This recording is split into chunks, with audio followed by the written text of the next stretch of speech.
कि योगी जो हैं ठाकुरों की राजनीति करते हैं। एक विवाद उठा आपके राजपूत होने पर गर्व करने पर। क्या बुराई है इसमें? गाय छोड़ दिए, सांड छोड़ दिए। मस्जिद बनवाई था? मस्जिद नहीं बनवाई? नहीं, मस्जिद नहीं बनवाई। वोट क्यों नहीं देते भाजपा को? उनके जो मुल्ला लोग हैं समझा देते हैं, तो वो बात क्यों समझ में आती जब साथ साथ तुमको हाथ में चीज मिल रही है कि भरोसे ये बताओ फकीरे का घर कौन है।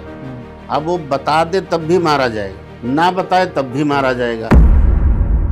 अखिलेश यादव कैसे लगते हैं आपको? तो ये पैदा कहाँ से हुए? आपकी माता का कत्ल हो ये कौन देख पाएगा?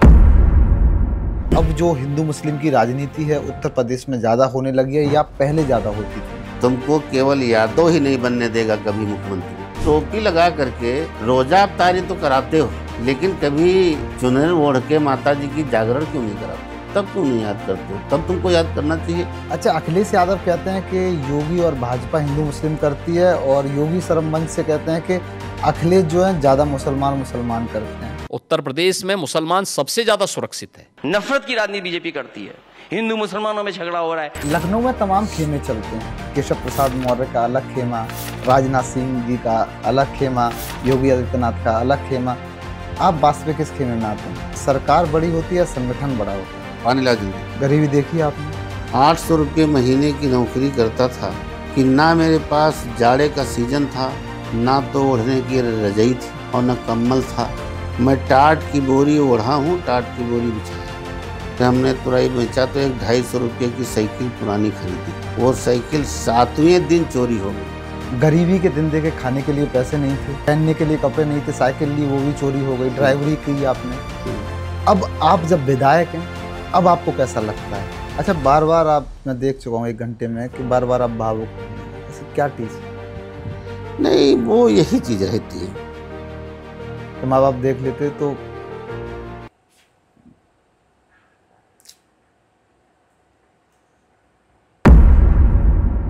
दोस्तों नमस्कार। इस समय हम लखनऊ में हैं और नवाबों के शहर लखनऊ में एक पॉडकास्ट कर रहे हैं। इस पॉडकास्ट के माध्यम से आपको बताएंगे कि क्या यूपी का नया स्वरूप है, क्या यूपी का नया रूप है। लखनऊ अटल जी की कर्मभूमि रही है, राजनाथ सिंह जी की राजनीतिक राजधानी है और बाबूजी कल्याण सिंह का भी यहाँ एक अलग पहचान है। लेकिन लखनऊ से चंद दूरी पर एक विधानसभा है। उस विधानसभा को बीजेपी को जीतने के लिए 75 साल लग जाते हैं। 75 साल में बीजेपी वहाँ अपना खाता नहीं खोल पाती है। सीएम ऑफिस से करीब 20 किलोमीटर दूरी की ये विधानसभा मोहनलालगंज, जहाँ के जो विधायक हैं अमरीश कुमार रावत जी, इनके बारे में भी बताएंगे कैसे बीजेपी जहाँ 75 साल से नहीं जीत पाती है, वहाँ 800 रुपये कमाने वाला एक लड़का जिसके पास ना तो खाने के लिए रोटी थी ना रहने के लिए घर था, वो इस विधानसभा का विधायक बनता है 2022 में। अमरीश जी हमारे साथ हैं, बहुत बहुत स्वागत है सर आपका। बहुत बहुत धन्यवाद। और बढ़िया है, ठीक ठाक चल रहा है सब? ठीक है, क्षेत्र में सही चल रहा है? बिल्कुल अच्छे। शुरुआत करते हैं पॉडकास्ट की, बातचीत करते हैं कि आखिरकार भाजपा ने आज़ादी के बाद क्यों मोहनलालगंज को कभी जीत नहीं पाया, और कैसे आपको टिकट मिला, कैसे आपने उस मोहनलालगंज में जीत दर्ज कराई? आज़ादी के बाद 2022 में पहली बार भारतीय जनता पार्टी से चुनाव जीतकर न्याय के मंदिर में जाने का अवसर देवतुल्य जनता के द्वारा प्राप्त हुआ। यहाँ से कभी भी भाजपा को विजय नहीं मिली, पहली बार 2022 में मिली। जहाँ तक बात आती है टिकट की मेरे जुड़ने की, तो हमने तो 1992 में पढ़ाई के दौरान हमारे बड़े भाई बाबूजी कल्याण सिंह के साथ रहते थे। आपके बड़े भाई? जी। और वो मेरे घर भी आए थे बाबूजी। जब मेरे घर आए थे तो 2 किलोमीटर की दूरी तक चारों तरफ पुलिस फोर्स ही फोर्स थी। बतौर मुख्यमंत्री थे वो, लेकिन उनके अंदर एक जो लगाव था बाबूजी के कार्यकर्ता का, हाँ, वो मैंने उनके अंदर देखा। क्योंकि मेरा गांव था, आज तो सड़कें अच्छी, सब कुछ ठीक है, लेकिन वो मेरे यहाँ आए थे भतीजे के मुंडन में। और उस समय ऐसे नेता होते थे कि वो तो माननीय मुख्यमंत्री थे, यहाँ मिनिस्टर नहीं जाता था किसी के यहाँ, शहर में जाना तो पसंद था, मेरा गांव ग्रामीण क्षेत्र में है, लेकिन गए, हम लोगों का लगाव परिवार का पूरा उनके साथ रहा। वही हुआ मोहनलालगंज विधानसभा में। हमने 2017 में टिकट की मांग की थी, टिकट नहीं मिला, लाइन्स में सीट हमारी पार्टी ने छोड़ दिया, तो आर.के. चौधरी चुनाव लड़े, 54,000 वोट पा करके तीसरे स्थान पे रहे, और समाजवादी वहाँ से जीती थी, बसपा दूसरे नंबर पे थी। 2022 में हमको टिकट मिला, भारतीय जनता पार्टी के उच्च पदाधिकारियों का आशीर्वाद प्राप्त हुआ। पहली बार टिकट मिला आपको? जी, पहली बार। और हम चुनाव लड़े, 1,07,837 वोट हमको मिला। हमने जो चुनाव का जो अंतर था, वो उस अंतर को भी तोड़ने का काम किया। वहाँ से जितनी भी बार आप निकाल के देख लीजिए गूगल से, जितनी बार हार जीत हुई है, सबसे अधिकतम आर.के. चौधरी एक बार 3800 वोट से जीते थे, वरना कभी 2200, कभी 500, कभी 1800, कभी 1700, कभी 2000, कभी 2500, कभी 3200, लेकिन 16,837 वोट से जीत भी हमने दर्ज कराई। और वोट मिलने का जो वो रहा है, जनता का आशीर्वाद जो हमें मिला, वो 1,07,837 वोट पा करके विधानसभा में भारतीय जनता पार्टी का कमल खिलाने में हमारे सभी साथी कामयाब हुए।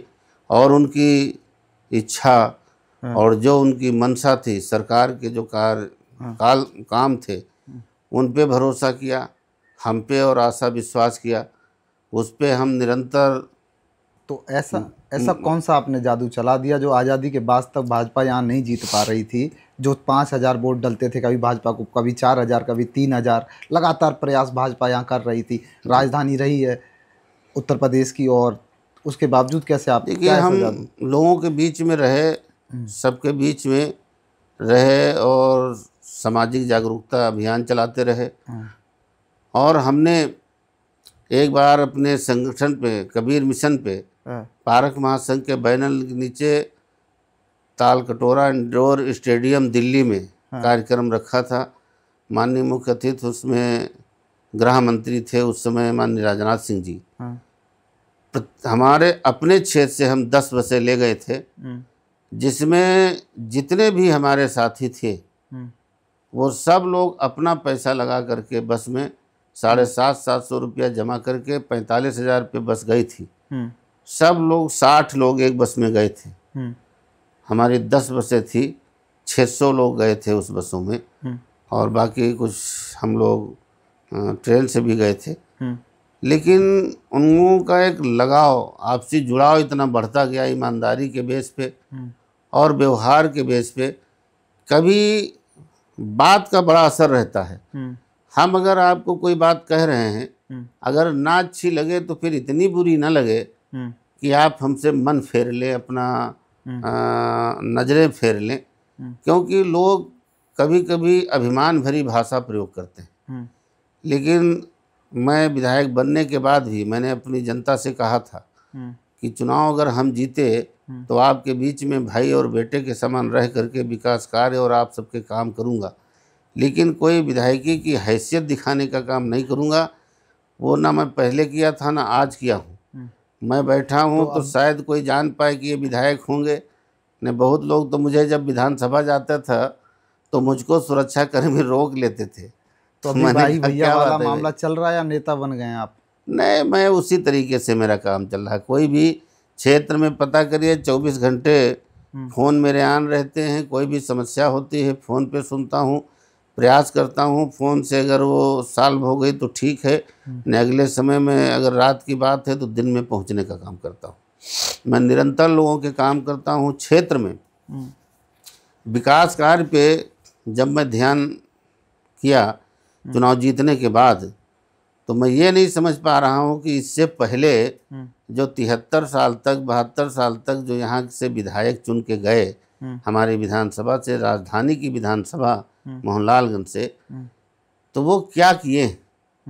एक भी विधायक ये नहीं कह सकता है कि हम अपने कार्यकाल में ये काम किया है, एक भी काम नहीं। 3 बार आर.के. चौधरी विधायक रहे, कैबिनेट मंत्री रहे, लेकिन एक चीज़ बता दें कि हम अपने कार्यकाल में बनाया, लेकिन हमें अपने मुख्यमंत्री का आशीर्वाद महाराज जी का प्राप्त रहा। ये समझ लीजिए, मैं खुद, मुझसे पत्रकार बंधु चुनाव के समय क्वेश्चन किए थे, डिबेट भी लिए थे कि अगर विधायक बन गए तो ये रोड कितने दिन में बनवा दोगे? तो मैंने कहा 6 महीने के अंदर बनवा दूंगा। मैं किस उससे बोला था, मुझे अंदर से भरोसा हुआ, मन मेरा मजबूत हुआ कि बन जाएगी, मैंने बोल दिया। लेकिन कृपा भगवान श्री राम की कि 3 महीने के अंदर उस रोड का जो है स्वीकृति मिल गई और 6 महीने के अंदर उस पर काम शुरू हो गया था। वो रोड बेहतरीन बन के तैयार हो गई, अन्य रोडें भी बनी। उसी के साथ में हमने 3 रामलीला मैदान का सौंदर्यीकरण कराने का जो है पैसा लाने का काम किया, जो सिसेंडी में और बरवलिया में और हिलगी में, ये 3 जगह जहाँ जहाँ पे खतौनी पे दर्ज थी ज़मीनें रामलीला मैदान के, उसको सौंदर्यीकरण कराने का रामलीला मैदान 3 जगह पे कराने का काम। मस्जिद बनवाई? का मस्जिद नहीं बनवाई? नहीं, मस्जिद नहीं बनवाई। मांग नहीं हुई या फिर जान? नहीं, मांग नहीं हुई मेरे से, मस्जिद का ना कोई मांग हुई। मैं तो इस पे एक बात और कहना चाहता हूँ, हमारी सरकार ने जो लाभ पाने वाले में लोग हैं, वो सबसे ज़्यादा मुस्लिम भाइयों को लाभ मिला है, गरीब मुस्लिम भाइयों को राशन का, क्योंकि उनके परिवार में एक परिवार में 15-15 लोग, 16-16 लोग हैं, और पर यूनिट पे अनाज देने का हमारे मुख्यमंत्री और प्रधानमंत्री जी ने काम किया, और आवास देने का काम किया, जो पहली बार 60 लाख से ऊपर आवास उत्तर प्रदेश में बन चुके हैं। ये बड़ी संख्या पहली बार देखने को मिली है, जिसमें सबसे ज़्यादा जो हमारे कस्बे हैं, नगराम है, अमेठी है और मोहनलालगंज में कुछ संख्या में है मुस्लिम भाई, उन लोगों के आवास बने हैं। लेकिन फिर भी वो लोग जो है क्यों भाजपा से कतराते हैं, ये नहीं समझ में आता है। वोट क्यों नहीं देते भाजपा को? लाभ लेते हैं और लाभ लेने के बाद उनको उनके जो मुल्ला लोग हैं समझा देते हैं, तो वो बात क्यों समझ में आती है? जो साथ तुमको हाथ में चीज मिल रही है, पूछ लो क्या सरकार तुमको लाभ दे रही है, भाई क्यों नहीं दे रहे हैं वोट? तो लाभ सरकार का ले रहे हो, खुश हो, बात हम करते हैं तो बात भी होती है, हमसे लोग जुड़े भी कुछ हैं, वोट नहीं देते। लेकिन वोट देने में वो जब उनके जो मौलवी होते हैं, उनकी बात जहाँ पे जाती है तो वहाँ वो चले जाते हैं। हमने कई लोगों को मजबूर होते देखा है कि अगर वोट के बाद हमने कहा हाँ भाई सलीम भाई तुम्हारा वोट पड़ गया था, तो बोलेंगे भाईजान हमने तो दे दिया था लेकिन घर का वोट नहीं मिल पाया। मजबूरी उनके चेहरे पे दिखती है, बोलते हैं कि हम नहीं दे पाए। पर अब ये बदलाव आ रहा है, कुंदर की सीट 60% मुसलमान, वहाँ भाजपा की तो बड़ा काम हमारी पार्टी ने किया है। जो मुस्लिम भाई ये नहीं कह सकते हैं कि हमको सरकार से कोई लाभ नहीं मिला, अन्य लोगों की अपेक्षा ज़्यादा लाभ हमारे मुस्लिम भाइयों को मिला है सरकार में। अच्छा अमृत जी, एक चीज़ मैं आपसे पूछूंगा, आपने जो राजनीति की शुरुआत की 1992 में, अटल जी की नाम से आपने शुरुआत की, उनके मार्गदर्शन में आपने राजनीति की। अब आप जब विधायक हैं तो सूबे के सत्ता पर योगी हैं, वो दौर और जब आप सत्ता में योगी जी हैं, उनके विधायक हैं आप, तो कितना फ़र्क आपको लगता है? देखिए, फ़र्क ये लगता है कि उस समय उनकी कविताएं सुनते थे, सुनने में मज़ा आता था, क्योंकि योगी जी की नहीं, अटल जी की। तब मैं छात्र था, पढ़ता था। अच्छा। तो एक सुनने को मिलता था, कभी जो वो मैगजीन में देखता था फोटो पे कि ये अडवाणी हैं, रथ लिए आ रहे हैं, अयोध्या जा रहे हैं, ये वहाँ रोका गया, यहाँ रोका गया, इस टाइप की बातें न्यूज़ पे और उस पर जो मैगजीन छपती थी उस पर लग गई थी आपको, उस पर देखता था मैं। लेकिन अटल जी की जो कविताएं थी हाँ। उनमें वाकई में देखा जाए जान उन्होंने प्रोहा है एक एक कविता में। लेकिन मुझे बहुत अच्छी उनकी कविताएं लगी। मतलब अटल और जी को- उनके स्पीच जब वो 13 दिन सरकार चली और वो बात कर रहे थे सदन में कि उन्होंने उस समय ये भी कहा था घटाएं आएंगी, बादल छटेंगे, सूरज निकलेगा, उजेला होगा, अंधकार मिटेगा। इस बात को कहते हुए अपनी बात उन्होंने रखी। वो कभी विपक्ष और पक्ष को एक समान देख करके बात करते थे। उनका ये था कि सरकार चले, जनता का हित हो, जनता के हित में काम हो। वो विपक्ष में जब कभी बैठे तब भी सत्ता पक्ष वालों की खिलाफत नहीं की। अगर कोई चीज़ उनसे बन रही होती थी तो वो उसमें शामिल हो जाते थे। ऐसे नेता अटल बिहारी वाजपेयी जी थे जो अब बहुत कठिन है मिलना उस टाइप से। अच्छा। और आज का जो दौर जो हमारे माननीय मुख्यमंत्री योगी महाराज जी ने हैं, तो इनके समय में एक बड़ा परिवर्तन आया। सबसे बड़ा परिवर्तन ये आया कि हमारे उत्तर प्रदेश से जो गुंडा राज, माफिया राज, आतंकवादियों का जो कुलमा पनपने लगा था, उस चीज़ को सफाया करके अगर आर्थिक कमज़ोर लोगों के अंदर हिम्मत और सर उठा के चलने का जज्बा पैदा किया तो ये हमारे माननीय मुख्यमंत्री जी आदित्य योगी नाथ जी के देन है, जो आज छोटा से छोटा आर्थिक कमज़ोर गरीब व्यक्ति के अंदर वो भय नहीं रह गया कि हमें कोई रास्ते मार डालेगा या हमें कोई पकड़ ले जाएगा, हमें कोई उठा ले जाएगा। नहीं, एक समय था अगर 2-4 गाड़ियां निकलती थी तो हमने लोगों को देखा है कि घर से बाहर अगर पानी लेने जाते थे तो लौट के दरवाज़ा बंद करके रुक जाते थे, जब वो गाड़ियां निकल जाती थी तब जाते थे। दौर देखा है आपने? हाँ, क्योंकि लोग शीशे नहीं बंद करते थे। हाँ। शीशे खुले होते थे, उसमें नाल दिखाते हुए चलते थे असलहों की। ये भय था और भय उनके अंदर था जो गरीब जनता थी। भाई कभी अगर किसी गांव गए लोग, बदमाश लोग, और उनसे ये पूछ लिया कि भरोसे ये बताओ फकीरे का घर कौन है, अब वो बता दे तब भी मारा जाएगा, ना बताए तब भी मारा जाएगा। इसलिए वो सामने नहीं पड़ता था, अपने आप को बचाता था।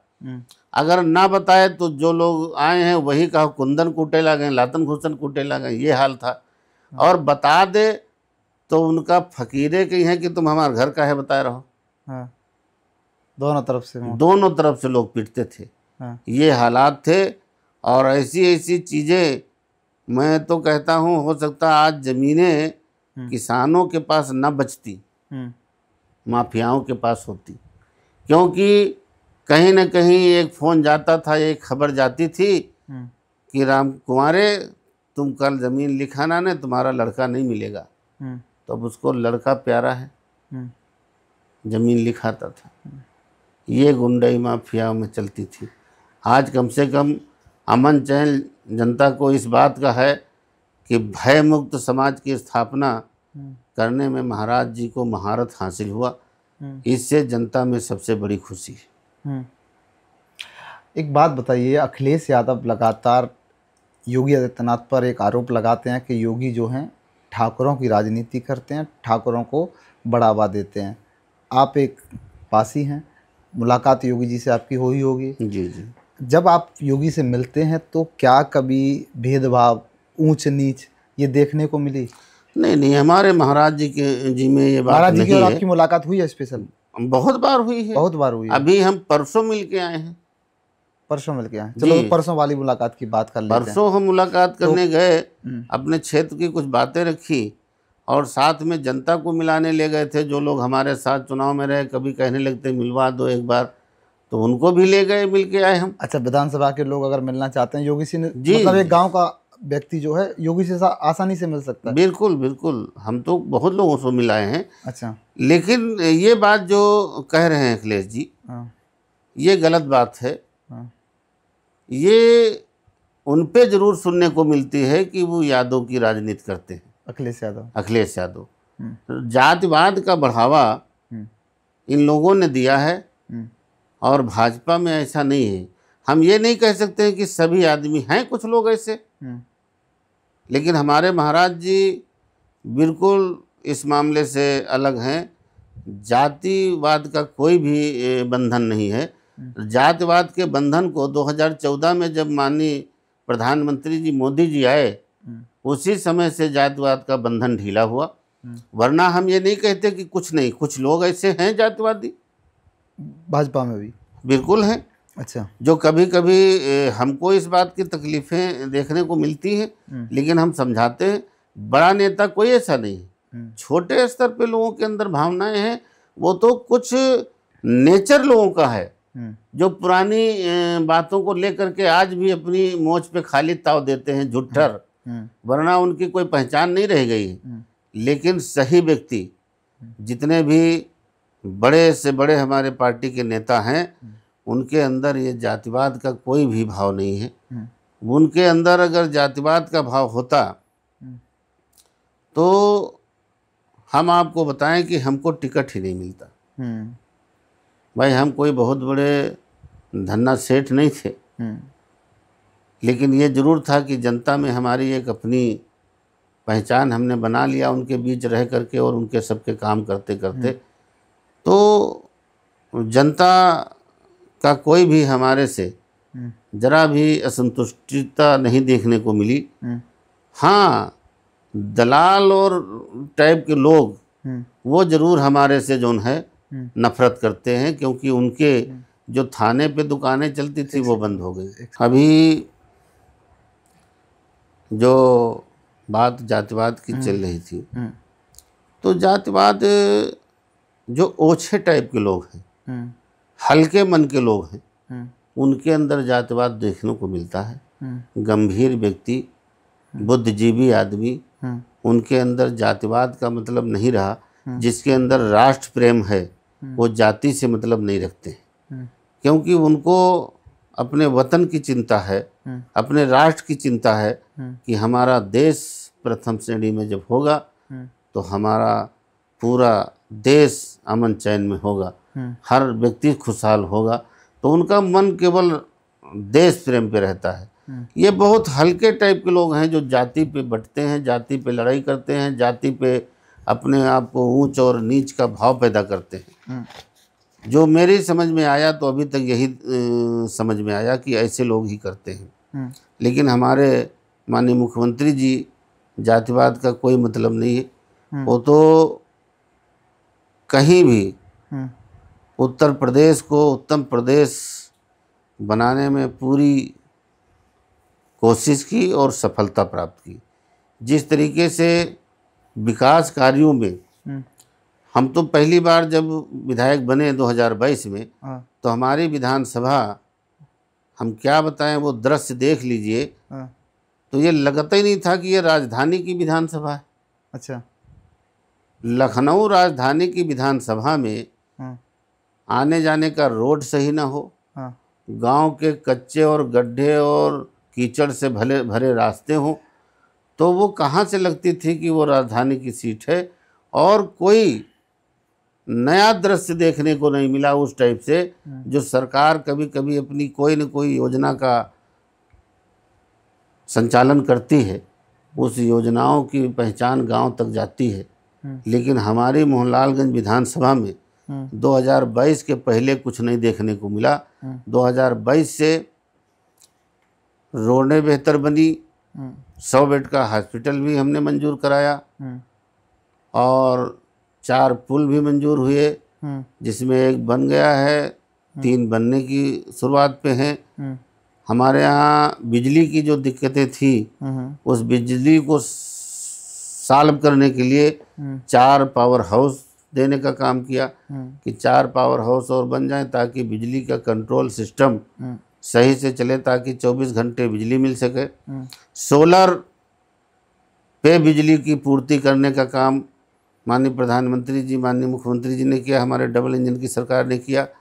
जिन घरों में सोलर को लगाने का काम किया है, काफ़ी लोग हमसे बताते रहते हैं कि अब विधायक जी बिल नहीं आता है, समझिए उतनी बिजली खर्च होती है जितनी हमारे पैनल से बनती है, वरना पहले बिल कभी 1000, 2000, 1500, 2500 ऐसे आ जाता था, लेकिन अब बिल नहीं आता, कभी कभी 300 रुपये या 250 रुपये ऐसे आ जाता है। तो उसका भी लाभ लोगों को मिला, हमारे किसान भाइयों को मिला, जिसमें सोलर पंप से सिंचाई का साधन बनाने का काम किया सरकार ने, जिसमें 58,000 से की लागत से उनके यहाँ सोलर पंप लग जाता था। तो दिन में जब मन करे चला लें, अपना सोलर से ही चलता रहता है टेबल, 2.5 इंची पानी देता है, कोई कोई बड़े बोर हैं जिसमें उसमें 4 इंची पानी देता है। तो इस टाइप से किसानों को भी राहत मिली, और उसके साथ में एक बड़ा दृश्य देखने को और सुनने को सबको मिला होगा कि बाबा जी गाय छोड़ दिए, सांड छोड़ दिए, विपक्ष कहता था। अखिलेश यादव तो लगातार कहते कि सांड छोड़ दिए। अब उनको ये नहीं मालूम है, वो सांड कहते हैं, नंदी बाबा कह दिया करे कभी कभी। वो तो भाई अपने आप को यादव तो ग्वाल के उसमें रहे हैं, दूध दही का लोगों के अंदर ज़्यादा कारोबार रहा है, तो उनको तो और अच्छे से बात करनी चाहिए। और ये पैदा कहाँ से हुए, ये इतनी बड़ी संख्या, अब इनको वो बात कोई कह नहीं रहा है, और ये अपने आप समझ लें कि ये इतनी बड़ी संख्या में निराश्रित पशु आए कहाँ से। ये केवल महाराज जी ने एक काम किया, जो गौ कसी होती थी उसको बंद कराने का काम किया। हम हिंदू समाज के लोग गौ माता कहते हैं। कौन व्यक्ति चाहेगा, क्या आप चाहेंगे कि आपकी माता का कत्ल हो? ये कौन देख पाएगा? केवल इस चीज़ की बंदी हुई तो पशुओं की संख्या बढ़ने लगी। वो बढ़ने लगी तो फिर उसका रख रखाव भी सरकार ने हमारी की, गौशालाएं खोलवाने का काम किया, उनको चारे का पैसा देने का काम किया, बृहद गौशालाओं का भी संचालन शुरू हुआ, बनना शुरू हुआ। तो उनके लिए इलाज के लिए जिस तरीके से मानव के लिए जो है त्वरित व्यवस्था एम्बुलेंस की थी, उसी टाइप से पशुओं के लिए सरकार ने देने का काम किया। तो इस टाइप से सुविधाजनक हुए, और वो उनको भोजन भी सरकार दे रही है, और रहने के लिए रख रखाव की सुरक्षा भी देख रही है। तो अब उतनी बड़ी संख्या में नहीं है, लेकिन अगर सही अपने जीवन को भी सही करना है तो हमने यही निराश्रित पशुओं में से अपने पास पाला, और आज हमारे पास 20 गाय हैं देसी। अच्छा, आप गाय पालते हैं? हाँ, और हम किसी प्रकार की कोई सुविधा नहीं, हम अपने निजी घर से इनकम स्रोत से हम उसमें अपना पैसा लगाते हैं, और उसके खेती में भी उपयोग करते हैं। हमारे पास 20 गाय हैं जिनके गोबर से खाद का काम करते हैं। हम न डाया डालते हैं न यूरिया डालते हैं। अपनी जितनी भी फसल लेते हैं, हमारा धान कट रहा है इस समय, एक दाना यूरिया डाया नहीं डाले हैं, गोबर डाले। हाँ, करते हैं। धान जी, कितना धान कट रहा है हमारा? कितना धान? हमारे गौशाले में हमारा 1 बीघा बोया हुआ था। बाकी हमारे पास जो है गौशाले से दूर खेत हैं जो, वहाँ पे 60 बीघा जो है धान लगा हुआ है। विधायक रहने के बाद खेती भी कर रहे हैं? मैं हल भी चला लेता हूँ, अभी मैं बछड़ा पाल रहा हूँ। अच्छा, जिससे मैं ट्रैक्टर से जुताई करते लोगों को देखा गया है। मैं हल चलाने की इच्छा है, मैं बचपन में हल चलाया हूँ। तो अभी 2000 से जुताई करूँगा। 2027 में चुनाव होगा, आपकी हमारी मुलाकात होगी, मोहनलालगंज में हम जाएंगे, और आपकी जो हल चलाने वाला काम है जनता को दिखाएंगे कि बिल्कुल बिल्कुल दिखाएंगे।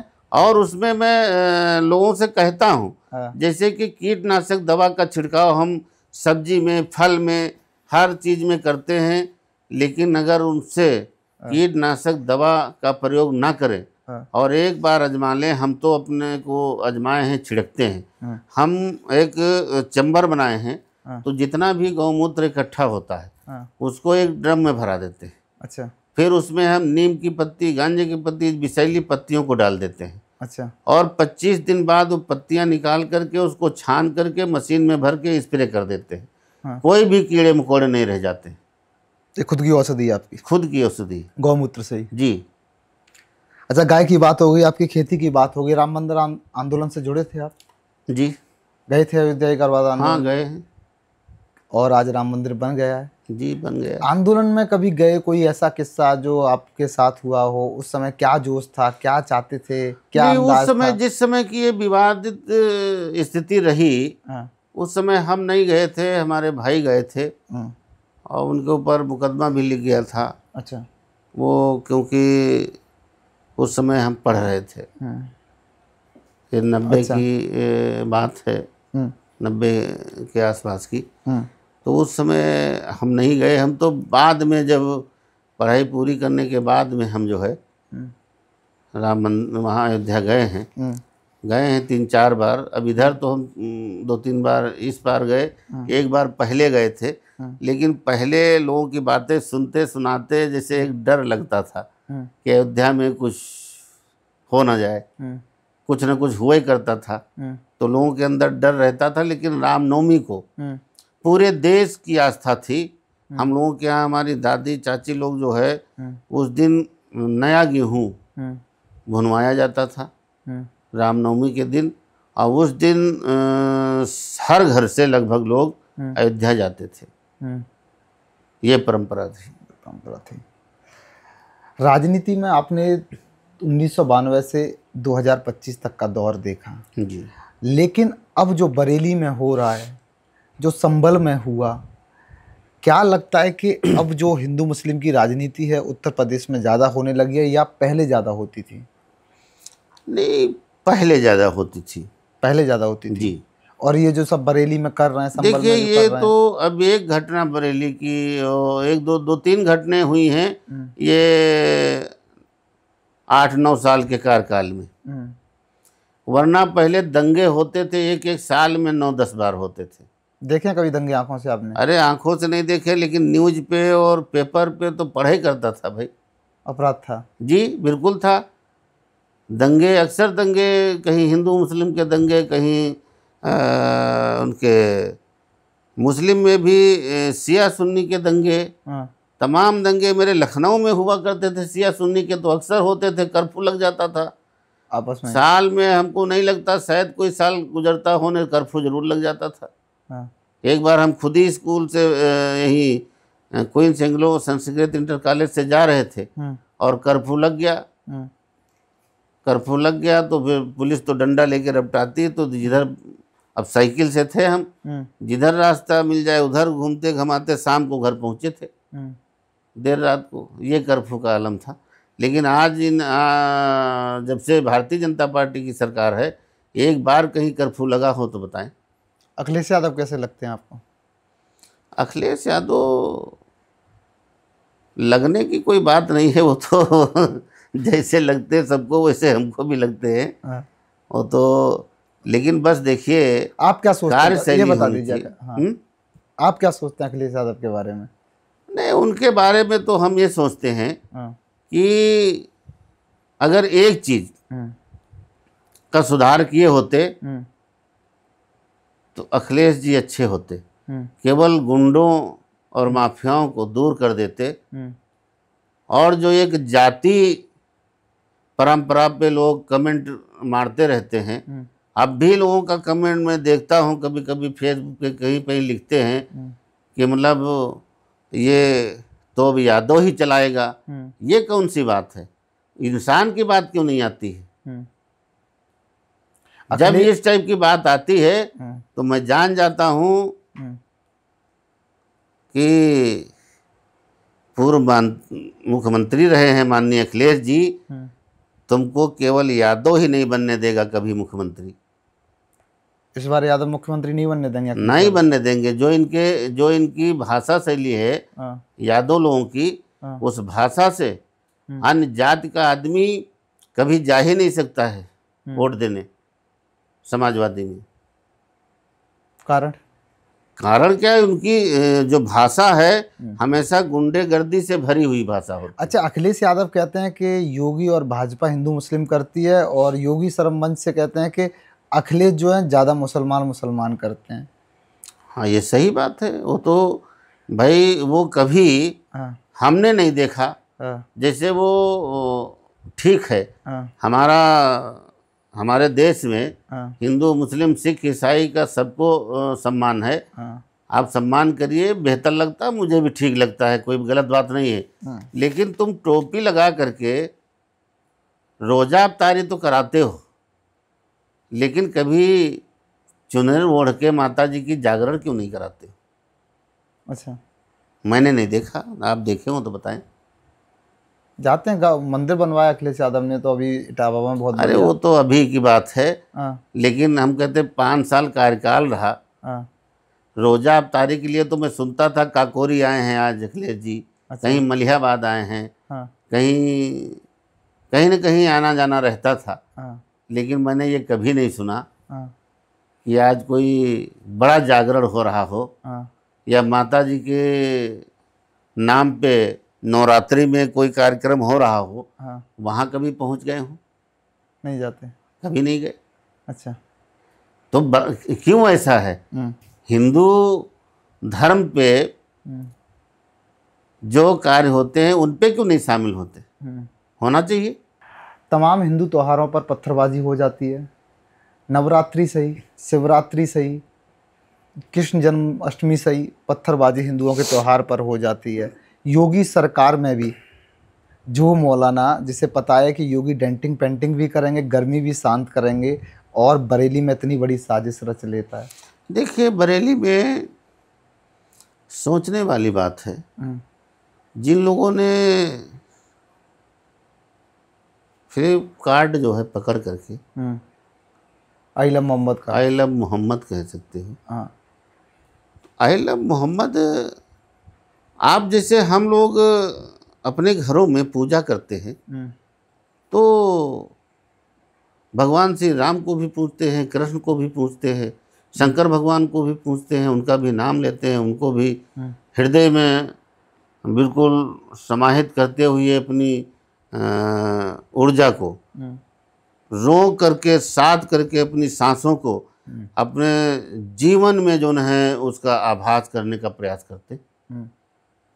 तो तुम आई लव मोहम्मद जब वहाँ नमाज पढ़ते हो तब क्यों नहीं याद करते हो? तब तुमको याद करना चाहिए। अब तो ये दिखावा दिखा करके एक विवाद की स्थिति पैदा कर रहे हो तुम, क्योंकि ना तो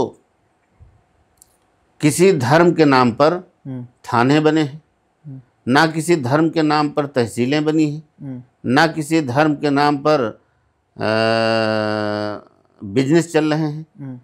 तो जब थाना तहसील सबसे महत्वपूर्ण जीवन के 2 स्थान हैं मानव के, तो लोग अगर ज़मीन का विवाद है तहसील जाते हैं, आपसी लड़ाई झगड़ा है थाने जाते हैं। तो थाना तो कोई किसी जाति धर्म से बना नहीं है। तो जब वहाँ पे एक समान लोगों की समस्याएं सुन करके कानून पे आधारित हमारा देश चलता है, कानून पे, तो उस कानून को पूरा लागू हो, ये सरकार का पूरा तो मन रहता है। मानते हैं योगी ने जो इस मौलाना को, तौकीर रजा को जो डेंटिंग प्रिंटिंग की, ये सही है? ये बिल्कुल सही है। ये तुम वो चाह रहे हो कि जिस हमारे महाराज जी के कार्यकाल में 8 साल में 9 साल पूरे होने वाले हैं, एक भी दंगा नहीं हुआ, और आज तुम दंगा शुरू करने की कोशिश कर रहे हो, ये दिखाना चाह रहे हो। तुम वहाँ जो है, अभी क्या हुआ वहाँ पे नेपाल में, उस तरीके से तुम अपने आप को वो दिखाना चाहते हो। ये तो गलत है कि नहीं गलत अखिलेश है? तो कह रहे थे कि ऐसा हाल भारत में भी कर देंगे। उनके एक सांसद हैं इकरा हसन, 24 घंटे पहले कल बयान दिया, बरेली जा रही थी, गाजियाबाद बॉर्डर पर रोक दिया उनको, बोल रही थी कि हाल। अब ये देखिए, ये तो सरकार की जिम्मेदारी है कि हमारे प्रदेश में किसी प्रकार का अनहोनी न हो, कोई अप्रिय घटना न घटे। तो रोकने का काम क्या इन्होंने नहीं किया? हमारे माननीय मुलायम सिंह मुख्यमंत्री थे, और जब वो जो है राम मंदिर के लिए रथ चल रहा था, तो क्या लोगों को बंद नहीं किया गया, रोका नहीं गया? सरकार ने तो रोका। तो सरकार आज भी है। सरकार क्या चाहेगी कि मतलब जो है हमारे प्रदेश में दंगा हो, हमारे प्रदेश में जनहानि हो, किसी की जान जाए, किसी के साथ अभद्र भाषा का दुरुपयोग करके और किसी के जीवन के साथ खिलवाड़ हो? ये तो नहीं चाहेंगे। तो सरकार तो रोकेगी। तुम वहाँ जा करके क्या कर दोगे? जाओगे तो उनको लोगों को बल दे करके फिर लड़ाई के लिए उकसाने का काम होगा, उकसाने का काम करेंगे लोग। केशव प्रसाद मौर्य ने एक बयान दिया था बड़े मंच से कि जब सरकार में भी थोड़ी सी अनबन बताते थे, गुस्साबाजी हो गई थी, कि सरकार से बड़ा संगठन होता है। आप भी विधायक हैं, 1992 से लगातार आपने इस संगठन में काम किया। जी जी। अब आपके नज़रिए से सरकार बड़ी होती है या संगठन बड़ा होता है? नहीं, संगठन बड़ा होता है। संगठन बड़ा होता है जी।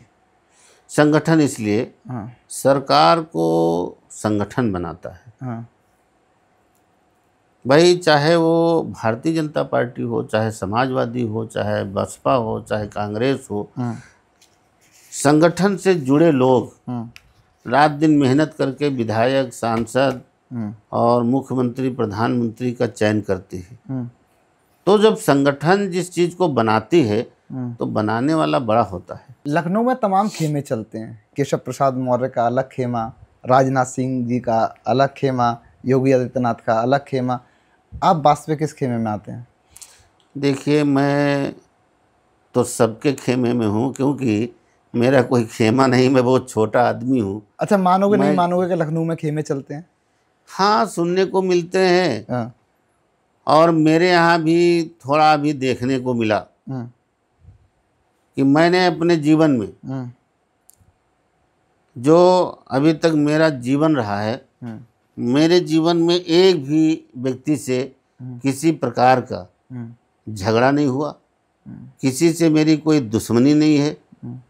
तो मैं तो अभी विधायक बनने के बाद में भी एक दिन मोटरसाइकिल से मैं अपने क्षेत्र गया, टहला, फिर कई लोगों ने डांटा कि ये गलत बात है।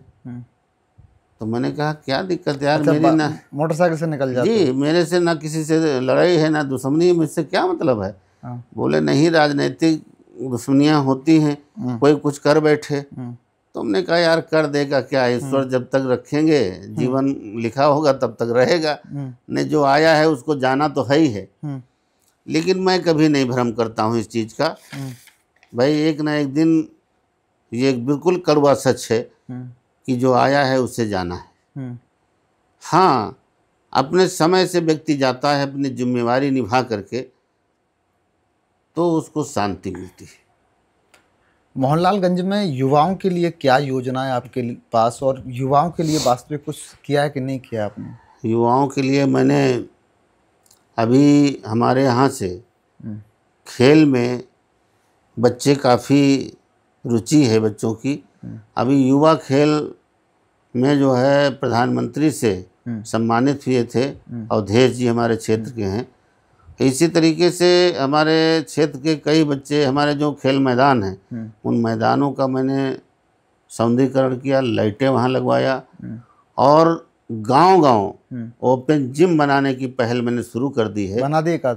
जी, मैंने 20 दे चुका हूँ, और मैं प्रत्येक ग्राम पंचायत में बनाऊंगा। इसलिए बनाऊंगा कि जो छोटे बच्चे हैं, और मैं मीटिंग में कहता भी हूँ, उनका मन खेल की तरफ जाए और मोबाइल की तरफ न जाए, क्योंकि मोबाइल को समझने की वो उम्र नहीं है बच्चों की। जिस उम्र में उसको ले लेते हैं और अपना उनको तो बटन दाबते हैं, टी टी की आवाज़ ही, तो कहीं मोटू पतलू देखना, कहीं क्या देखना, फिर वो दिमाग उसमें लग जाता कम उम्र में। आंखों में चश्मा लग जाता है। तो इसलिए खेल की तरफ बढ़ावा देने के लिए हमने प्रत्येक गांव में ओपन जिम भी बनाने की शुरुआत कर दी है। और हमारे पूर्व सांसद माननीय कौशल किशोर जी ने ही पहल की थी कि गांव चला खेल की ओर। प्रत्येक गांव के लोगों का रुझान खेल की तरफ बढ़े, ताकि हमारे जो देश के बच्चे हैं खेल में आगे बढ़ेंगे, देश प्रदेश में नाम पैदा करेंगे और हष्ट पुष्ट रहेंगे, ठीक ठाक रहेंगे। तो उसको पहल को भी किया। एक बड़ा क्षेत्रफल हमारे 46 बीघे का, उसको भी हमने स्टेडियम बनने के लिए दिया है। और जितने भी 25 विद्यालयों में हमने वाटर कूलर निधि के पैसे से देने का काम किया। 47 रोडें भी निधि के पैसे से हमने बनवाई है। और ये वाटर कूलर उन विद्यालय में दिया है जो प्राथमिक विद्यालय हैं, जिनमें गरीब के बच्चे जाते हैं। बाकी तो प्राइवेट विद्यालय जो खोले हैं उनकी तो सब व्यवस्थाएं वो लोग खुद ही कर लेते हैं। हमने एक भी कहीं और न दे करके जो कक्षा 5 और जूनियर हाई स्कूल, यही बेसिक विद्यालयों में जो है वाटर कूलर देने का काम किया कि वो बच्चे ठंडा पानी वो भी पी सकें, अच्छा पानी स्वच्छ। और मैंने विद्यालय में भी बात की, जहाँ कोई दिक्कत हो किसी प्रकार की, हमारे सरकार में हमारे की तरफ से कई विद्यालयों में स्मार्ट क्लास बनाए गए हैं और उन पे लगातार कुछ न कुछ जो है हमारे जनप्रतिनिधियों के द्वारा भी हो रहा है। उस पे भी प्रयास रहता है, क्योंकि सरकारी स्कूल में वही लोग भेजते हैं बच्चे जो काफ़ी कमज़ोर लोग होते हैं, जो पैसे खर्च करने की नहीं हिम्मत होती। इसके साथ साथ में एक बहुत बड़ा काम हमारे माननीय प्रधानमंत्री जी और माननीय मुख्यमंत्री जी के द्वारा हुआ। और मैं अपने आप को सौभाग्यशाली समझता हूँ कि मेरे विधायक बनने पर मेरे क्षेत्र में हुआ अटल आवासीय विद्यालय बना हुआ है, बेहतरीन, जिसमें सिर्फ और सिर्फ श्रमिक के बच्चों का एडमिशन होता है, मजदूरी करने वालों के बच्चों का एडमिशन होता है। मैं उन चीज़ों पे याद करता हूँ कभी कभी। तो जो छोटी छोटी होटलों पे छोटे छोटे बच्चे गिलास धोने का काम करते थे, पानी देने का काम करते थे, उन बच्चों से गरीब आदमी भी अच्छे से बात नहीं करता था। वो भी कहता था, अबे इधर पानी ला जल्दी। डांट कर और दुत्कार कर लोग बात करते थे। जरा कल्पना करिए और मन में सोचिए वो किन परिवार के बच्चे होते होंगे जिनमें भोजन की व्यवस्था नहीं दे पाने की स्थिति होती होगी। वो लोग अपने बच्चों को भेज देते थे कि वहाँ बेटा हमारा काम गिलास धो लेगा, लेकिन इसको कुछ खाने को अच्छा मिल जाएगा, भूखा नहीं रहेगा। इस टाइप के बच्चे जाते थे और सुबह उस होटल वाले ने उसको धक्का मार करके उसको पैर लगा करके उठा देता था, उठो जल्दी। तो वो नल से पानी, झाड़ू लगाना, पानी छिड़कना, और उसके बाद उस कोयला डाल करके भट्टी को जब सुलगाता था तब वो रोड की तरफ देखता था। तो रोड पे रिक्शे से बच्चे स्कूल जाते थे, किलकारी मारते हुए, मोटरसाइकिल से जाते थे, साइकिल से जाते थे, और वो मुलुर मुलुर देखता था। बेटा सोचिए अपने मन में कि उस बच्चे के अंदर कैसे भाव पैदा होते होंगे। वो सोचता था कि काश मेरे भी माँ बाप इस लायक होते तो मैं भी इसी तरीके से स्कूल जाता। आज कितने बच्चे पढ़ते हैं स्कूल में? अभी इस बार 44 बच्चे मेरे क्षेत्र के एडमिशन हुए हैं इस साल। और बड़ी व्यवस्था है, कोई कमी नहीं। भोजन भी वहाँ मिलता है, रहने की भी व्यवस्था, खेलकूद की व्यवस्था, शिक्षा पढ़ाने की व्यवस्था, हर चीज़ से लैस। ये हमारे डॉक्टर भीमराव अंबेडकर के सपनों को साकार करने का काम किया। डॉक्टर श्यामा प्रसाद मुखर्जी जी के सपनों को साकार करने का काम किया, पंडित दीनदयाल उपाध्याय के सपनों को साकार करने का काम किया, लौह पुरुष वल्लभ भाई पटेल के सपनों को साकार करने का काम किया। उनके सपने थे कि अंतिम पैदान पे खड़े व्यक्ति के चेहरे पे मुस्कान देखना चाहते थे, उदय देखना चाहते थे। इस गरीब के बच्चों को जो ये विद्यालय बना, जो मजदूरी करने वाले को बच्चे पढ़ेंगे, ये आगे निकलेंगे, इनका भविष्य उज्जवल होगा। ये देश और प्रदेश के विषय में इनको जानकारी होगी। जब शिक्षित होंगे तो यही बच्चे आगे बढ़ेंगे, वो परिवार आगे निकल के आएंगे। ये बड़ा काम हुआ। इस काम के लिए कोटि कोटि धन्यवाद मैं देता हूँ सरकार को कि ये सोच पहली बार जीवन में सब लोगों ने देखा होगा कि ऐसा विद्यालय बना जिसमें केवल श्रमिक के बच्चे पढ़ेंगे। ये उन लोगों के जिनकी बात मैं कर रहा था, वो बच्चों के आंखों में आंसू भरे होते थे, लेकिन देखने के बाद में फिर वो पुनः भट्टी सुलगा करके और अपना बर्तन धोना, पानी लेना, ये सब काम करते थे। उन बच्चों को अवसर मिलेगा पढ़ने का। 3.5 साल आप विधायक रह चुके हैं, 1.5 साल बाकी है। 2027 में चुनाव है। तमाम लोग कह रहे हैं कि अब इस बार बाबा की वापसी नहीं हो पाएगी। क्या लग रहा है 2027 में आप वापस जीत पाएंगे, नहीं जीत पाएंगे? क्या 2027 में योगी फिर से मुख्यमंत्री बन पाएंगे या नहीं बन पाएंगे? 2022 में यही बातें होती थी। 2022 में यही बातें होती थी कि अब सरकार सपा की बनेगी। एक भी सीट, और ख़ास करके मेरी सीट, मेरे ही पार्टी के कार्यालय में जब बात होती थी तो उसमें नेता लोग कहते थे केवल हम मोहनलालगंज हारेंगे और सब जीत जाएंगे। तो मेरे दिल में धक धक जैसे होता था, यार रात दिन मेहनत करके हम ये सब कर रहे हैं, दोबारा तो हमारे बस की बात भी नहीं है जो हम चुनाव लड़ें। इतनी मेहनत किया हमने, उस चुनाव को जीता जहाँ पे अपने लोगों को अंदाजा था जीत जाएंगे या फिर आपको भी लग रहा था? बिल्कुल हमें अंदाजा पूरा था उस बात से। जो हमारे सभी समाज के लोगों के अंदर एक चर्चा थी, हम यार कई सालों से लगे हैं और बेचारे बहुत सीधे हैं और इनको ठीक है। हम बता रहे हैं कि बसपा की जमानत हमारे यहाँ जब्त हुई, जो वो दूसरे नंबर पर रहती थी, और सपा का वोट नहीं घटा, जो सही बात है। अच्छा, सपा का वोट नहीं घटा, लेकिन बसपा का वोट टोटल हमारे पास आ गया, अन्य वोटर हमारे पास आ गए। केवल सपा और भाजपा की लड़ाई हुई वहाँ, और कोई नहीं रहा। 33 साल से आप लगातार राजनीति में, 2022 में पहली बार आपको टिकट मिलती है जी। 33 साल तक संघर्ष करने के बाद इतना धैर्य कि फिर 2022 में टिकट मिलती है। क्या जीवन आपका रहा है, क्या बचपन आपका रहा है, कैसे यहाँ तक पहुँचे?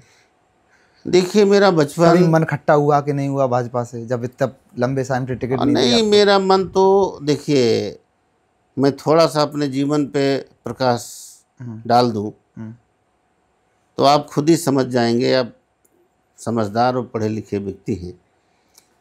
मैं 1.5 साल की मेरी आयु थी जब मेरी माता जी खत्म हुई। मैं अपनी माँ का चेहरा नहीं जानता कैसे था।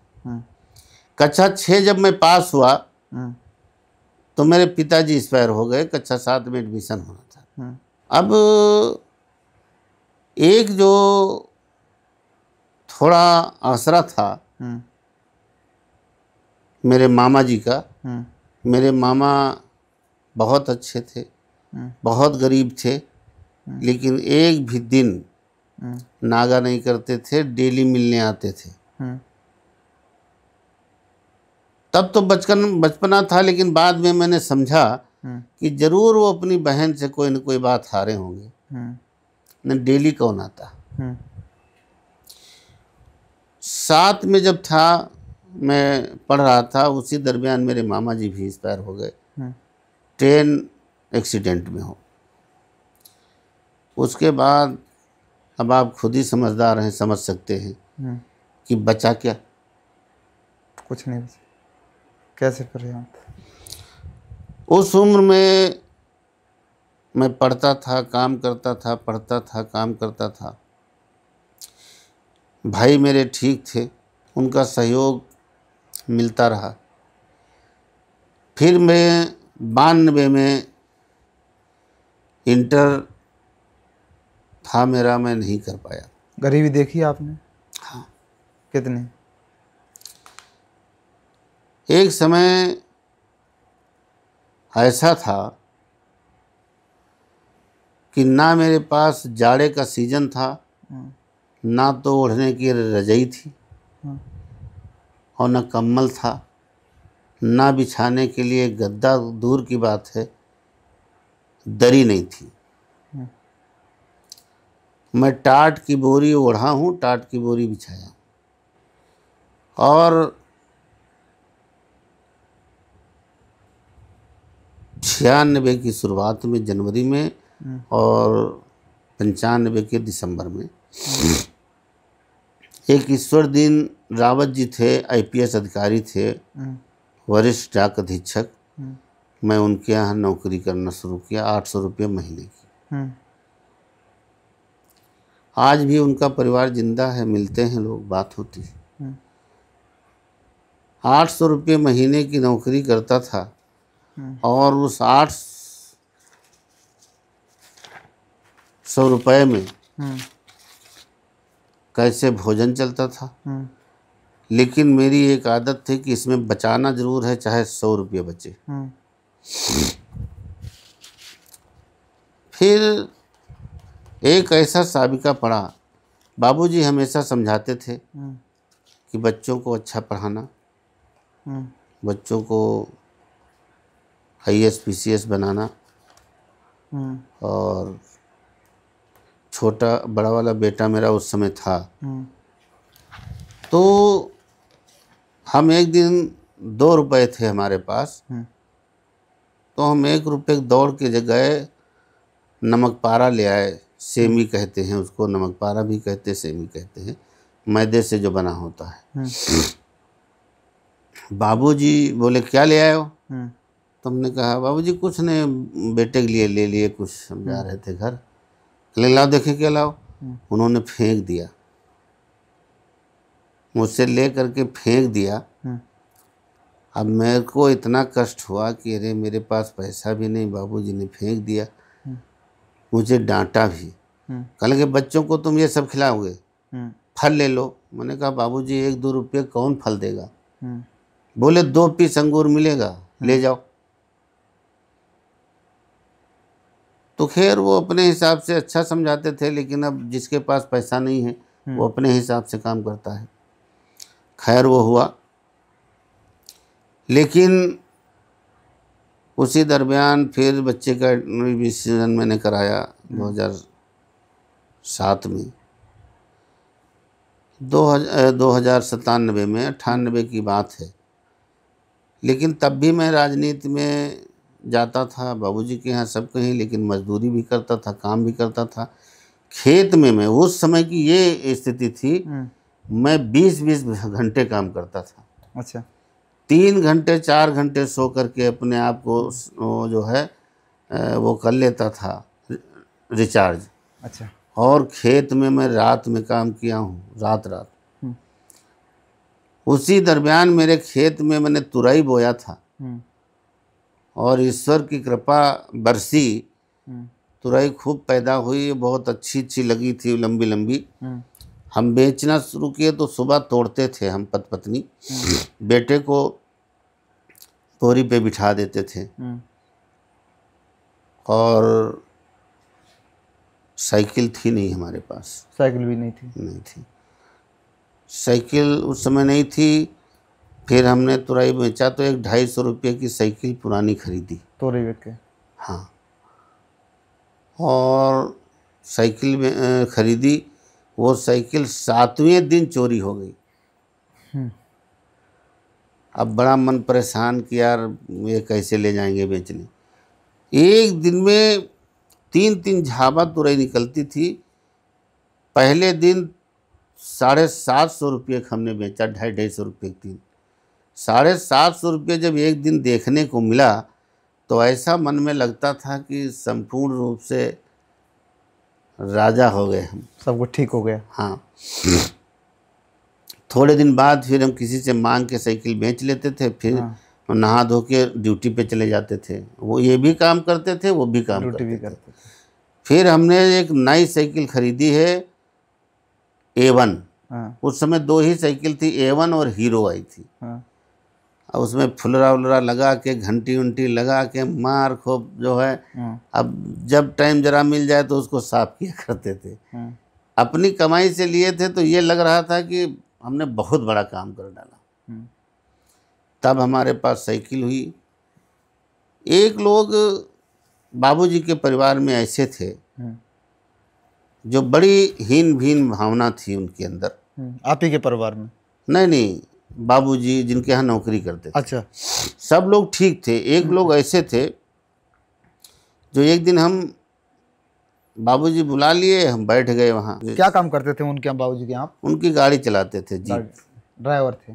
ड्राइवर थे। तो हम गाड़ी पे बैठे थे, वो गए थे अपने बेटी के यहाँ।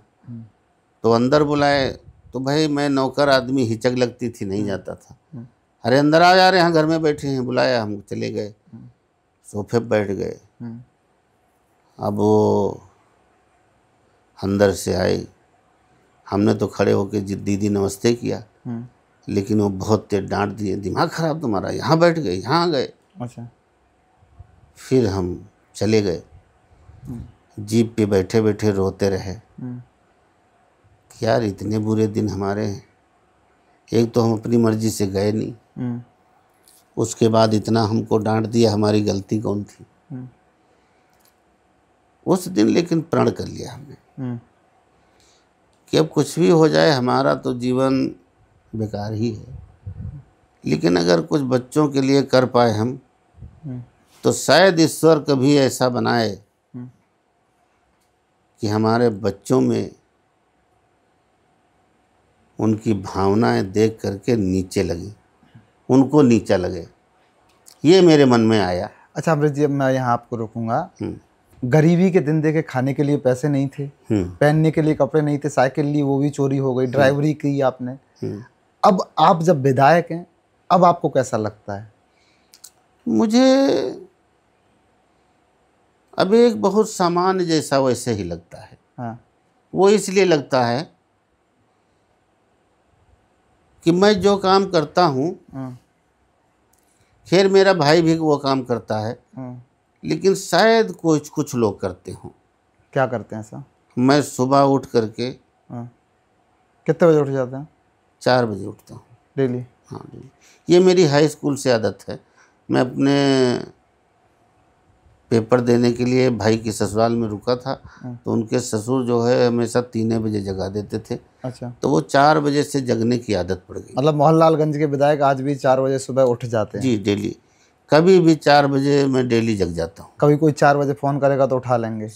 2-2 बजे लोग करते हैं, मैं बात करता हूँ। अच्छा। मैं इस पर थोड़ा बता देता हूँ कि मैं वो बात नहीं पूरी हुई। क्या करते हैं? हाँ। मैं आज भी अपने माँ बाप के प्रणाम करता हूँ सबसे पहले। अच्छा। उठता हूँ और उन्हीं का ध्यान करता हूँ, फिर दूसरा काम करता हूँ। वो इसलिए उन्होंने बहुत जीवन में परिश्रम किया और नेक काम किए, जिसका फल हम लोगों को मिला।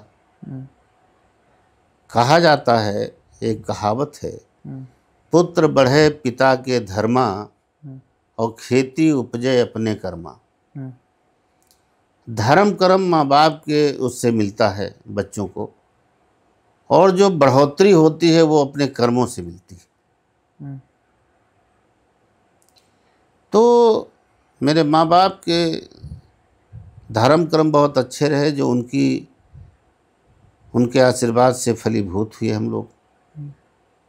मैं पहली बार आज बरेली गया तो मेरे मित्र लोग थे, जानने वाले वहाँ लोग थे, गए तो सर्किट हाउस में मैं रुका। सर्किट हाउस में जब मैं रुका तो बाई गॉड 20 मिनट तक मैं देखता रहा, एक एक चीज़ को निहारता रहा कि जितना बड़ा कमरा होता है उतना बड़ा बाथरूम, लेटने के लिए डबल बेड, फिर टेबल, फिर कुर्सी, वो बड़ा सा रूम, डाइनिंग रूम जहाँ पे भोजन करने के लिए, ड्राइंग रूम जहाँ कोई आ जाए उसके साथ सोफा वोफा पड़े हैं, बैठ के बात कर सके। ये एक विधायक को इतनी चीज़ें, तो मेरे मन में बस मैं वहाँ पे देखते देखते भावुक हुआ और मन में एक चीज़ आई कि जिन लोगों ने मुझे पाल पोस के जन्म दे करके यहाँ तक पहुँचाया, आज अगर वो जीवित होते और उनको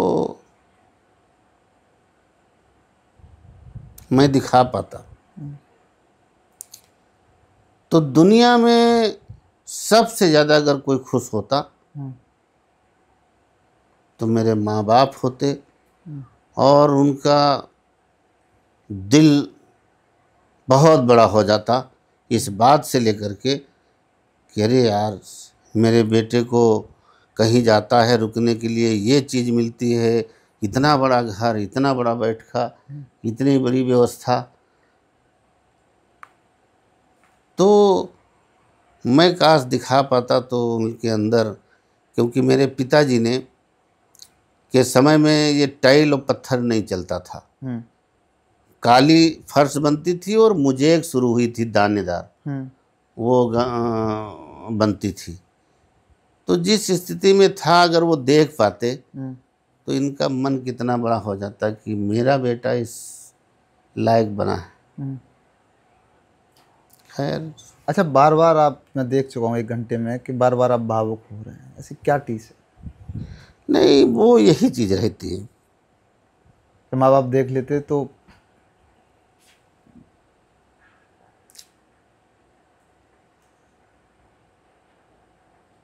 अफसोस होता है। हाँ, ये होता है कि आज भी हम हैं, आप हैं, आप अगर इसी ज़िले में हैं और आपकी वापसी 5 बजे होनी है और 6 बज जाए, तो अगर आपके माँ बाप जीवित हैं तो उनको चैन नहीं पड़ेगी कि यार मेरा बेटा भी नहीं आया, देखो जरा बेटे को इतना समय हो गया, बेटा मेरा सुबह खाना खा के नहीं गया था। इतना, और इस संसार में दूसरा कोई नहीं है जो ख्याल करे।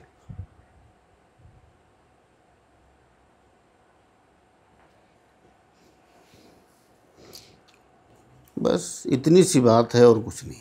समझ लेना चाहिए लोगों को कि माता पिता का ही आशीर्वाद और उनका। मैं तो लोगों को बोलता हूँ, स्कूलों में भी मैंने बोला है कि एक चाहे 10 मिनट का क्लास दीजिए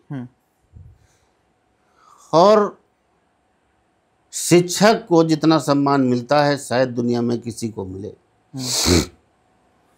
इसलिए मैं कहता हूँ कि आप लोग अगर चाहोगे, जिस तरीके से पत्थर को मूर्त बना दिया जाता है उसी तरीके से आप भी इन बच्चों को बेहतर बना दोगे कि ये अपने माँ बाप को समझें। कभी कभी कुछ सूचनाएं मेरे पास आ जाती हैं कि मेरा बेटा मुझको खाने नहीं देता, मुझको घर से निकालता है। इतना कष्ट होता है गुरु